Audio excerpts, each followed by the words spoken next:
Fighting in Syria is intensified, according to local activists, especially in and around the capital, Damascus. The opposition says 77 people were killed there on Wednesday. Now, some people are describing it as the heaviest fighting they've seen in nearly 2 years since the civil war began. Nick Payton-Walsh joins us now from Beirut in Lebanon to give us a little more about this. Nick, are the rebels getting stronger or weaker? What are you hearing?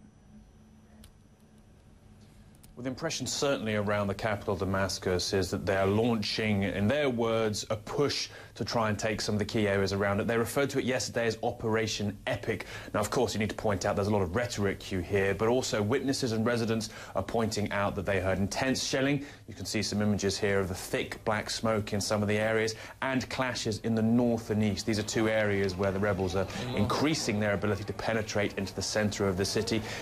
Some rebel commanders were referring to an area called Jobar, very close to the centre. We've seen a lot of clashes there recently, but some intensified yesterday, and also Haramala, not so far away from the outskirts too, where they also say they've taken some key checkpoints as well. So the rebels certainly trying to intensify their activity around the capital. Lots of talk of movements of Syrian regime troops in the past few weeks as they rush around to try and contend with these issues, but also the regime very keen to answer very openly yesterday from their information ministry this announcement of rebel offensive by basically dismissing it as propaganda from terrorists who are on their back foot. So the information war certainly afoot, but it does appear also intense clashes around the capital. That city surely to be the focus as the weather warms up, the snows and the frost dissipate, and the rebels clearly want to start pushing for the ultimate prize really in this 22-month-long conflict. Now that's the capital where this will surely see its end game, Zane.